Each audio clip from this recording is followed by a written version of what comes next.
Okay. It works. Thank you very much. Good morning, everyone. So, as you earlier noticed, I am Nathaniel Nguemeta. I'm a senior information security consultant. I've been working with the IT and security field for quite a long time, about 20 years now. And I can tell you, risk is everything we do. Basically, risk goes beyond our daily life. And today, we will not go into risk. We will look at how to stand and manage the risk. So pardon me if I skip some definitions of some key concepts, because when you get into the practice of managing the risk, you will definitely get the definition hand your way every second of your life. Before we go into the key of the subject, we're going to look at three things today. I'll just brief three. The first is we'll look at what risk, information security risk is, in a nutshell.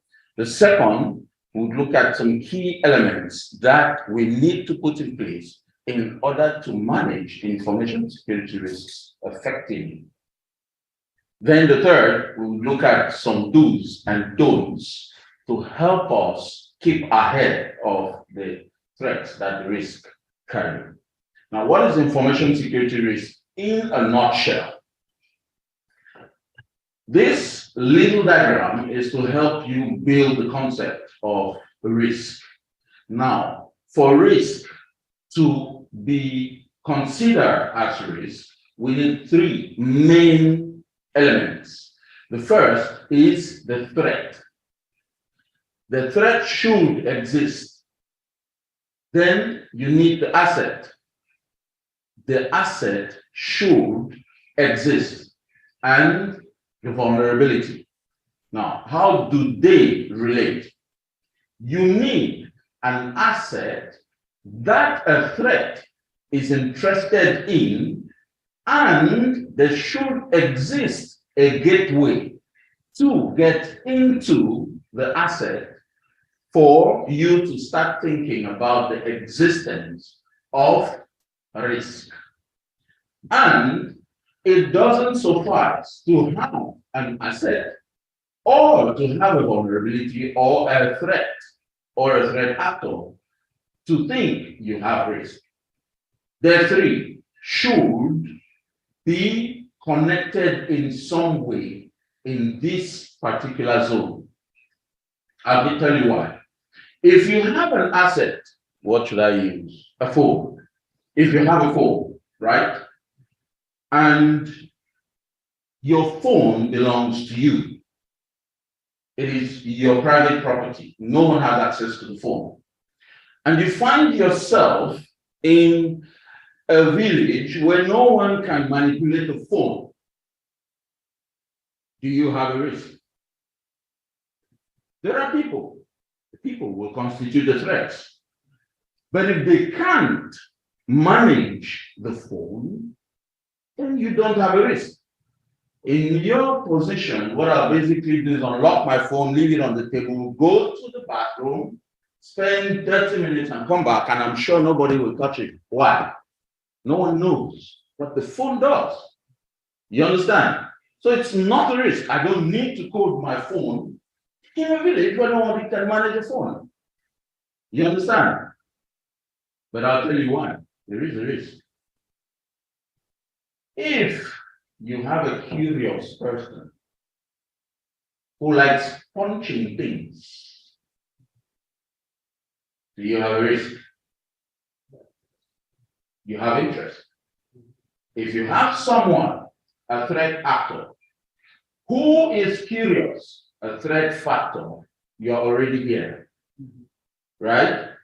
The person may not understand the data in your phone, but what can he do when punching? Delete. If he deletes your information, then you have risk. Are we getting the picture? You will understand later on why I'm trying to make this concept. This concept helps you to understand how these three internal components are linked. It doesn't suffice to have a threat actor, but you need a factor, an interest, something that pulls the threat actor to come towards your asset. But again, if you have someone who is interested in punching things and you have a tight code on your phone, which means you have removed that inherent risk of being deleting and there is no skills, do you have a risk? Do you have a risk? No. So you can only consider that you have a risk if you have these three elements present, not these three elements present alone. Are we together? Once you can, because a phone, if you press anything and delete, unfortunately, phones do not have this computer box which says, are you sure you want to delete? Press yes. It doesn't, right? I don't know. Mine doesn't have it. Does yours have it? That's an inherent weakness. So if someone punches to delete, there will be no indication whether or not to delete. It will just delete. You see? So those are aspects we can consider inherent weakness. The skills here and tools would be, for example, okay, the finger is a tool, readily available. Skills would be to understand what kind of information you need to delete on the phone. Sometimes no skill is also a skill because if the person is deleting at random, then you're in danger. But once you have these three, you need to analyze your risk with two aspects. What's the probability of the threat factor allowing or facilitating the threat actor's action on the asset using the tools and skills with the vulnerability to carry out the action? And what would be the impact? Will he delete one photo? Will he delete? There's a button there that says select all. So once you can be able to calculate the probability and the impact, and there is one particularity about information security risk. That's why I precise, because in practice, when I go to the field, what I realize is that people don't make the difference between general risk and information security risk. General risk, like I'll take an example, construction risk, is not calculated like information security. I won't go into the whole nitty-gritty of general risk, but I will talk about information security risk. Once you're talking about probability and impact, your impact has to look at the three cardinals of information security: the confidentiality, the integrity, and the availability. Why?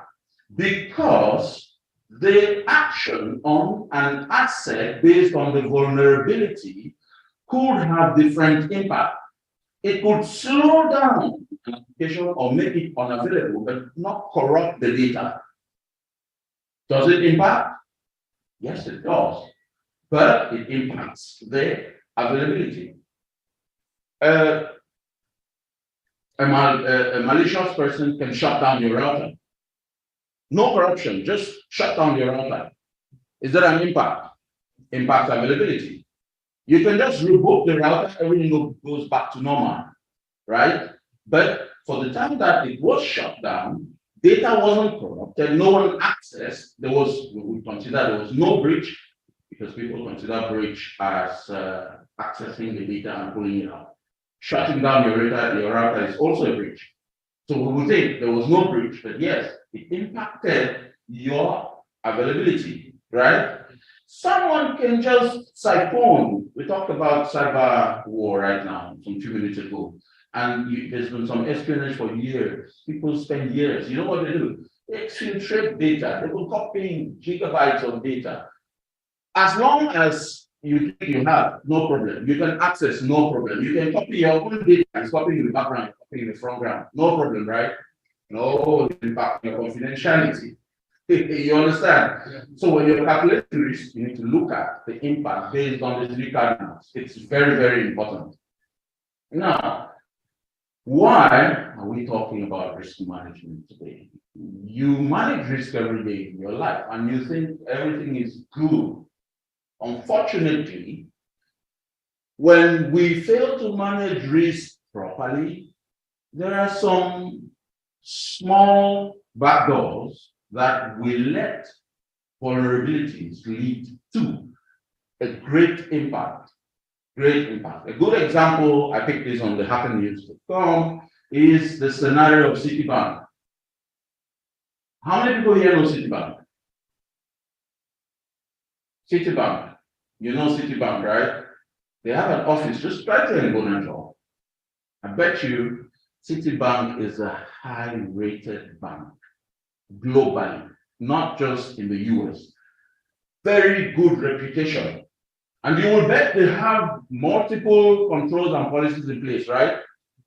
But they had a mistake on their system that wired $900 million to hedge fund account holders of Revlon.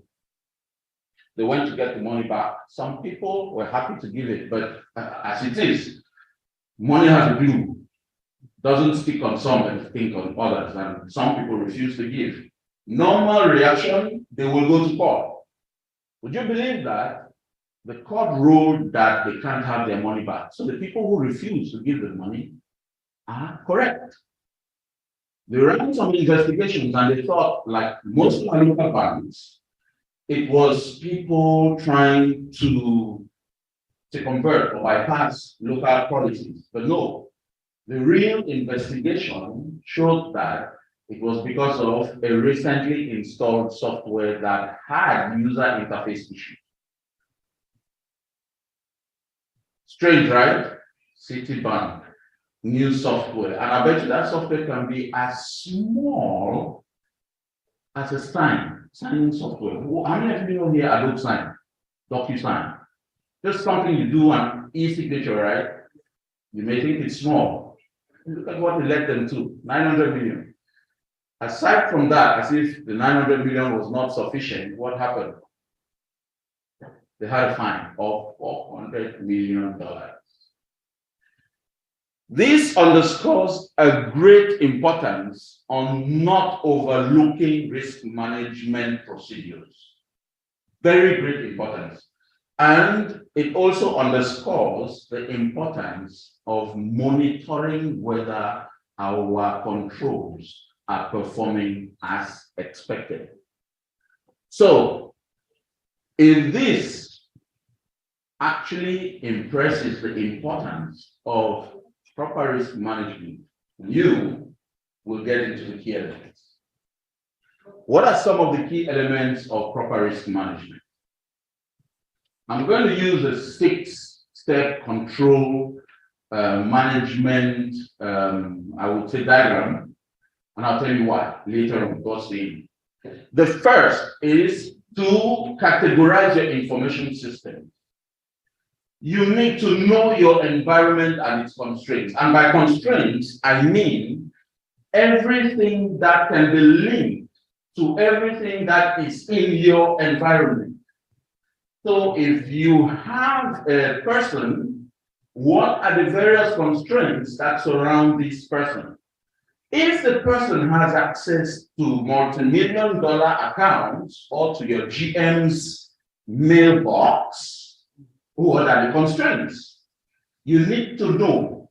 It is very important because this information will help you establish the right controls that you will manage that risk. The next is to carry out an inventory. Once you know your environment, you need to put it down somewhere, write it. An inventory is not mental knowledge. I know we have 2 security guards. Even though I don't know them, I know we have them. No, put them down, and I used to take it further, and clients sometimes think it's exaggerating. write their names down. If you can know where they live, write it down. I'm talking to security guards. I'm not talking about your secretary. Yeah? Your security guards. Serious. Security guards, right? They are part of your information security. Many people manage information security and forget that. Some people who don't look like they are involved are actually key in your information security. And once you put your inventory down, make sure to classify them. Classification is the act of attributing a particular value, a great value on each of your assets. Not all your assets will have the same value. If you have a high-end Android phone and a what we generally call choronko, will you give them the same value? No. But mind you, depending on the kind of service they render, the choronko may be more valuable than the Android. Am I making sense here? So you don't just actually classify your assets based on monetary value, but also based on the type of service that it renders. If you're running a multi-million mobile money account on a choronko, will you protect it? If you don't have anything on the Android, will you protect? So basically, what would you do? Would you put both phones down and walk away? Or you will put the choronko in your pocket and leave the Android there and go away? What's the automatic reaction that comes? You always have the choronko in your pocket. So when you classify your assets, it helps you get a visibility on how to protect the asset. The next is to select the security controls. But before you do that, you need to identify dependencies. Why do I talk about dependencies? It is quite normal to think that assets have value based on what they do. But most often, we fail to realize that based on the action of the asset, that some other asset depends on the risk may be high or low. Am I making some sense? We need to look at the dependencies. Many people classify assets and forget dependencies, but dependencies always should be part of our asset classification. If a switch depends on a router, don't think if the router shuts, the switch will continue working. No. Make sure you look at those links because they are what will help to keep your system stable. Next thing is to identify, and I'll come back to the dependencies. The dependencies will also help to determine the kind of controls that you put in place, because sometimes some of the dependencies could already ease your control mechanism. Sometimes some dependencies will increase your need for controls. The next is to identify vulnerabilities. You need to run a vulnerability scan, but unfortunately, from practice, many people depend on automatic vulnerability scanning and forget the manual identification of vulnerabilities.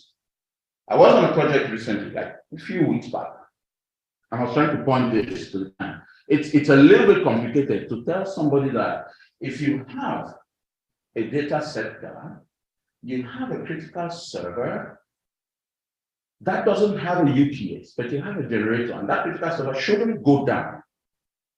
And your generator takes a 2 to 3 seconds lag to kick off, which means your server powers down. And no, sorry, I wasn't talking about a server. I was talking about a hypervisor that contains 10 servers. Seriously? And I said, this is a risk. They're like, where is the risk? My scanner did not pick this up. No, How do you expect the vulnerability scanner to pick up the absence of a UPS that will provide for continuity? Manual identification of risk is very important. You need to identify your risks manually and automatically. Very important. And once you identify the risk, you need to validate the risk. Sometimes some hypervisors come with batteries, backup batteries inbuilt. And these backup batteries can help to sustain for like 3 to 5 minutes while the generator picks up.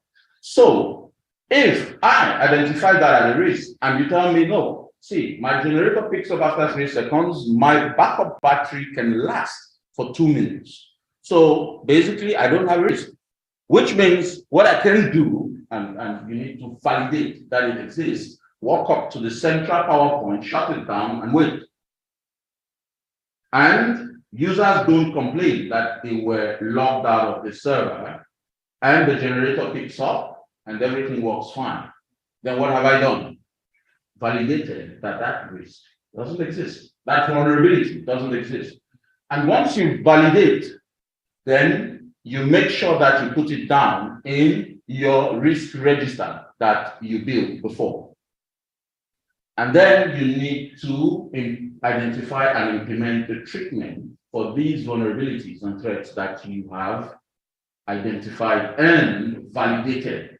It is very important because the big mistake many people make is, I heard my friend talking about this very kind of thing, and he was using this tool. No, don't depend on one tool.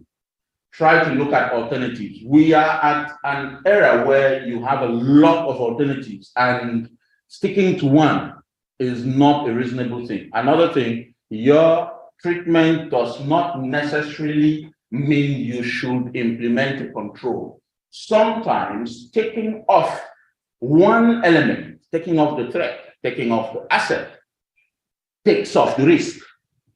You understand?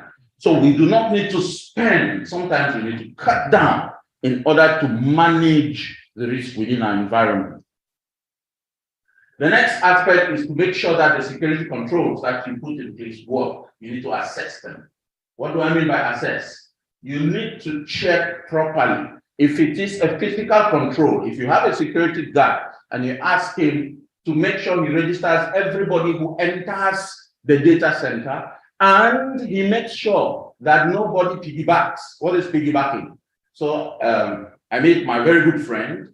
We're planning to hack that data center. So I have my friend who works there. I just go meet him. He's a CISO, so he has a lot of authority. And I'm like, oh, it's a long time. He's going to the data center. We're going together. And then he says, no, don't bother. He's with me.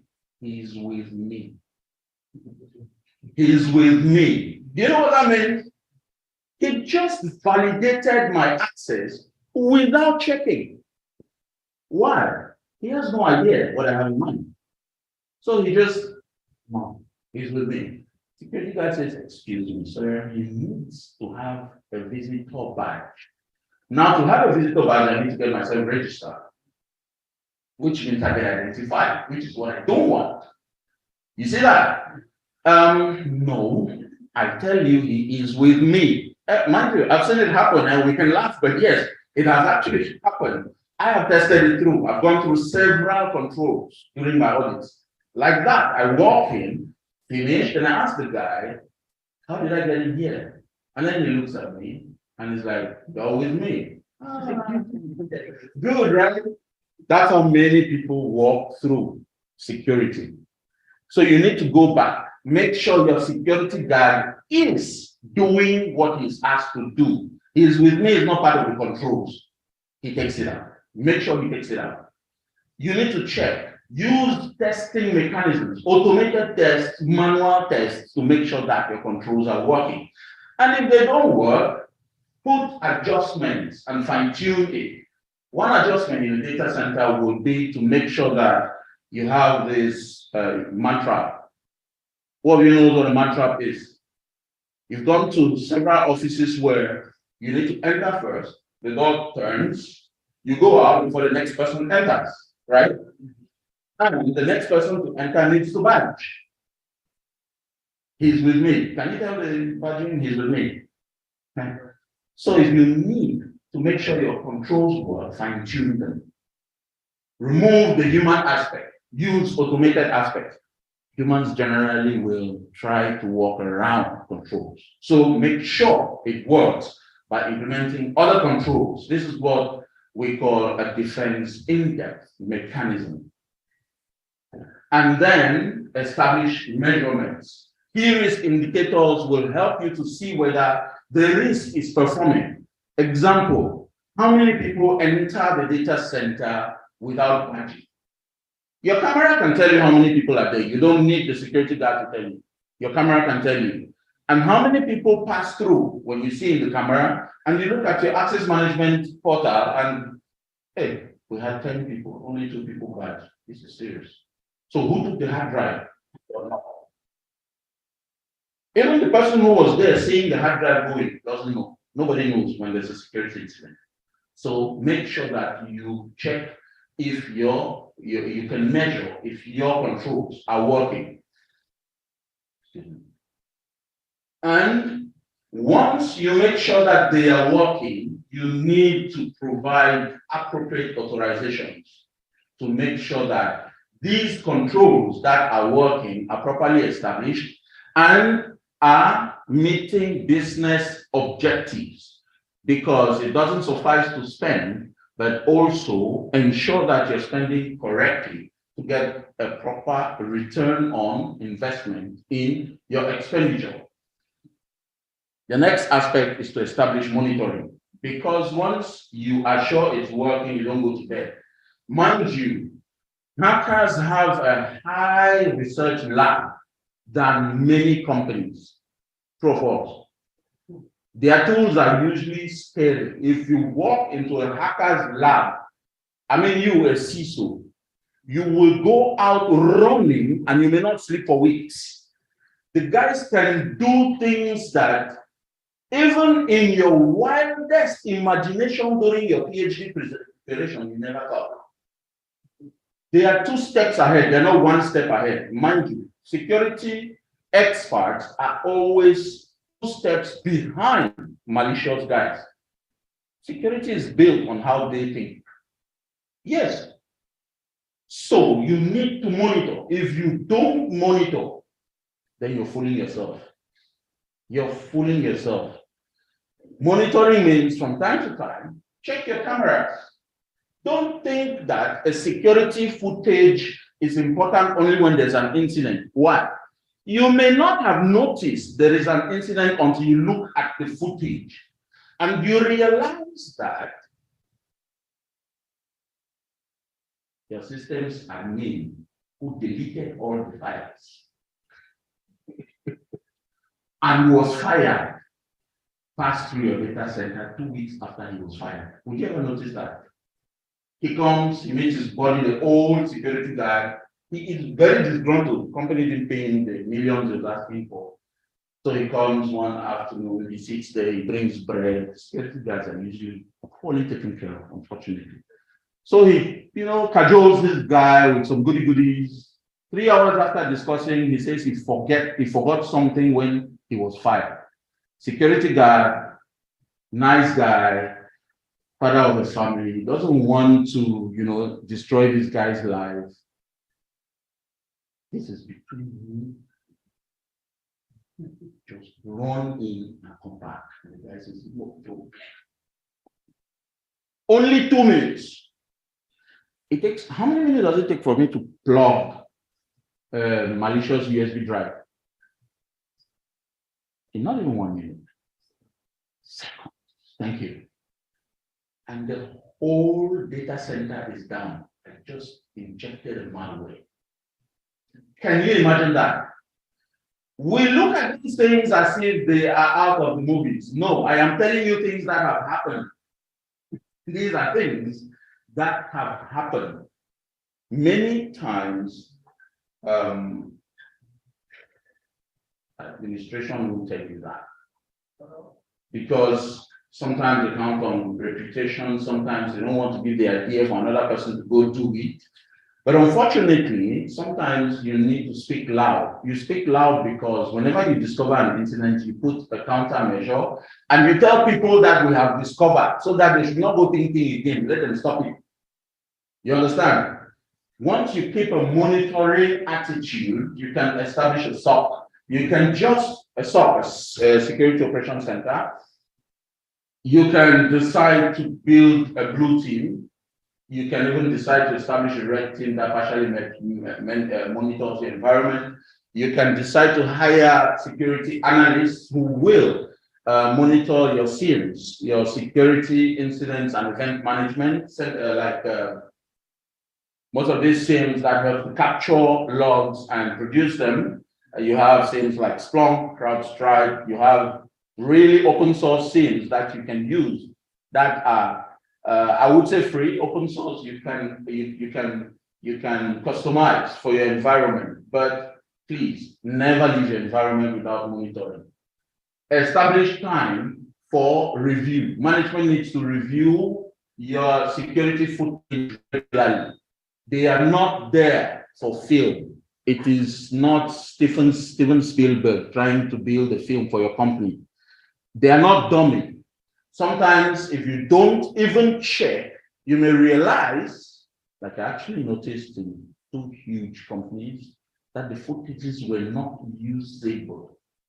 I mean, you don't realize until there is an incident and you say, guy, pull me the video for 2 months ago. He goes, he's putting and the thing is, and there is an incident you need to validate. What happens at that time? Have you ever seen cold sweat in an AC? The CEO is waiting, most probably with police, and you're down there looking at the footage that is not working. Yes, monitoring is very, very important. And once you monitor, set measurements and report them regularly. It's not just for management, it's also for you. Because once you measure your KPIs, measure your SLAs, measure your PRIs, and you report, it can help you to go back in time in your report to make sure that you were actually on the right track or you are heading towards the bush. So it's very important. And repeat this cycle very often, not only for new risks, also old risks. Make sure that you revalidate if they exist, make sure that your controls are working, make sure you have, and things change very fast. So what you had yesterday as your KPI could not be valid probably today. So make sure that you repeat the cycle very, very often. We're going to talk about the do's and the don'ts, and then go for questions. First, don't is do not assume that your controls are working properly. Please don't. Don't. Because the security guard you just left fell asleep.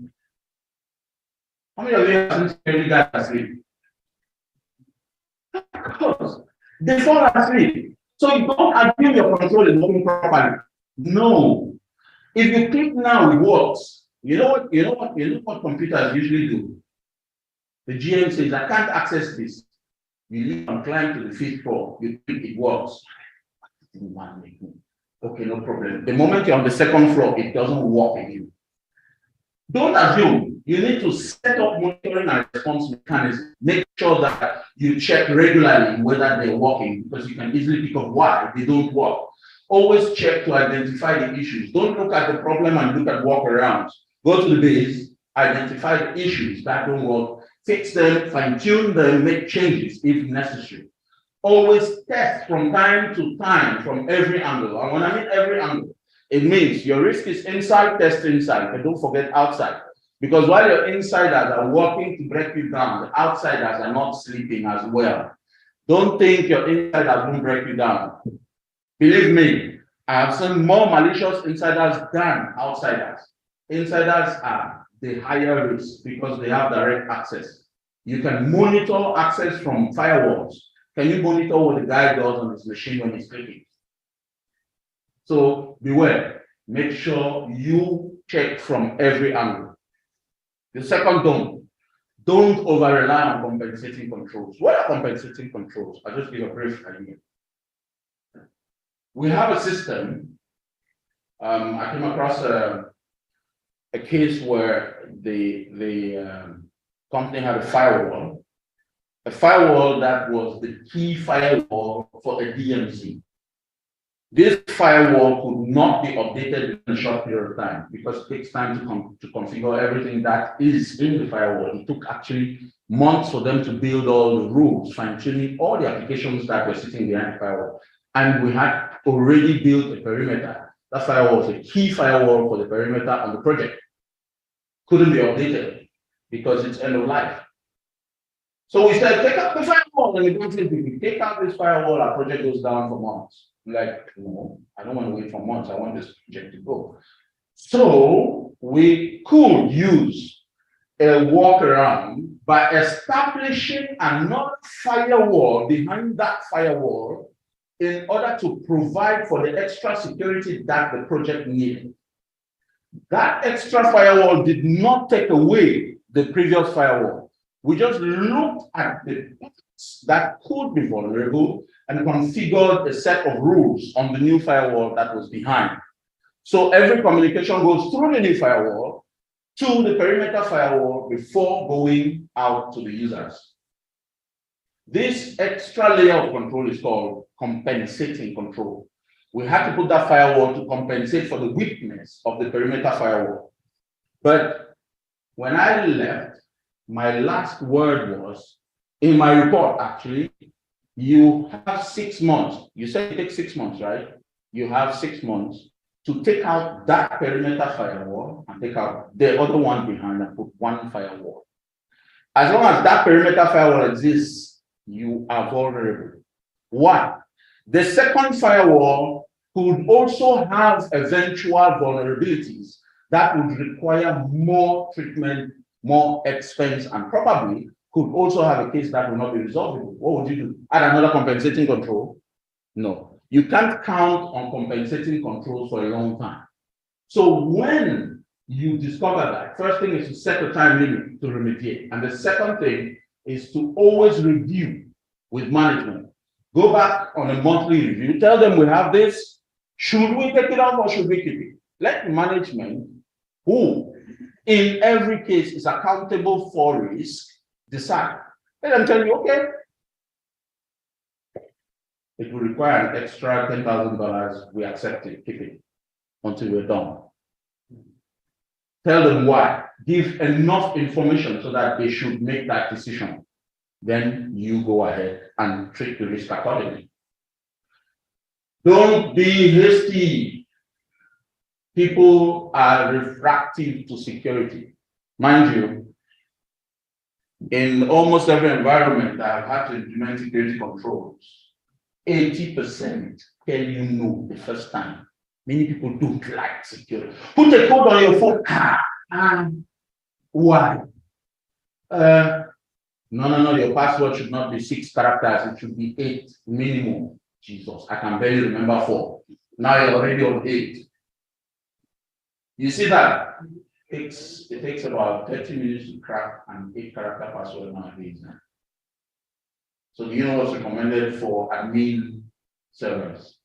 24 minimum. Who will remember that? The admin guy just goes home and sleeps. Do you know what generally happens? He writes it down. What's the problem with that? Interesting, right? Interesting. To write your admin password of your server down. Don't cut corners. Don't be hasty. Be realistic with the methods. Make sure if you say 8-character password, people can remember. Don't push them to a point where they will have to go against security measures by writing down. You understand? Be realistic with your treatment methods. Don't think people will think like you. Many common users hate security guys. Once I get to any company, and most companies I've worked, once I get in, I introduce myself, I'm the information security. You are the guy. This is the guy who makes us want to, who checks what we are. Yes, but be realistic. Make sure you build a rapport and don't force people to try to circumvent, because people always try.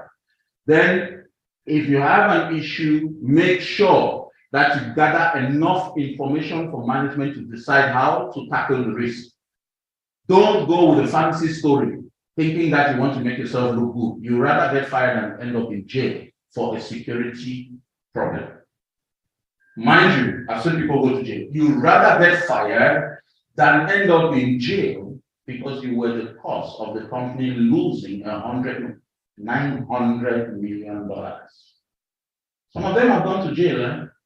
Yes. I know many CISOs who ended up in jail or with jail terms or with huge fines. So don't cut corners. Please be realistic. Say, I'm sorry, Mr. CEO, this won't work. Because. Don't say, I will see what I can do. You just shot yourself to the leg. The next bullet will get your head. Be careful. Don't assume that you know your inventory properly. Why? Because new devices pop up every day.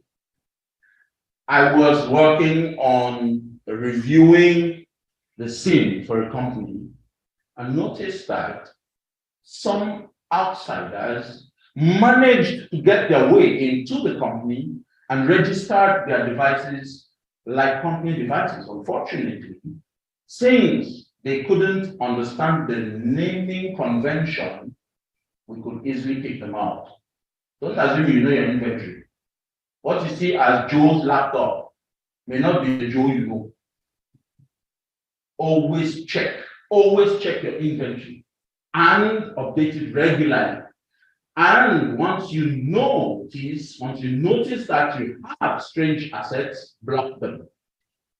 Make sure to take action immediately. The next is, do not assume that your users will always understand controls. This is the best part. You know why? They don't understand controls simply because you want them to understand controls. Most of them understand controls because they want to circumvent the control. Simple example. You say your user should not repeat using the same password for 3 months, right? But you didn't tell the system how old the password should be. So I understand it takes 3 months for the same password. So I changed my password today. I don't like that new password. 8 characters is too long. I change it tomorrow to another one. I change it the next day to another one. And the 4th day, I come back to my old password. Would you know that I did that? Of course, if you're not monitoring, you'll never know. I keep my old password. And I still have my password. And mind you, many users do that. So you may be thinking that all your user passwords are 3 months at least older. No, there's a guy using the same password every 5 days. Yeah. So be sure to monitor. And once you establish a training campaign, test the training campaign. If you teach your users about phishing, like you know what phishing means, right? You teach your users about phishing, clicking on malicious links, identifying scams, test them. Put a small test. Send phishing mails for them to click. You'll be shocked that after your training, 60% will still happily click and put their password. I've seen that. It's usually fun, but if you see it in a live environment, it's scary. Scary about how many passwords you will capture, because usually you go and you put your password and you're like, wow, so this guy only has 1, 2, 3, 4 as password. Yes. So make sure that you test and retrain. Test and retrain so that it should become a culture. If you don't build a security culture, you're wasting time. You will still have risks in your environment. And while doing all of that, don't try to reinvent the wheel. You have a lot of resources out there to help you. A lot of resources. Don't try to reinvent the wheel. Why? The 6-point control management that I just presented came from NIST 800-37. I didn't invent it. There's a lot out there. ISO 27005 has a lot of resources. NIST has a lot. eBios improves on these methodologies.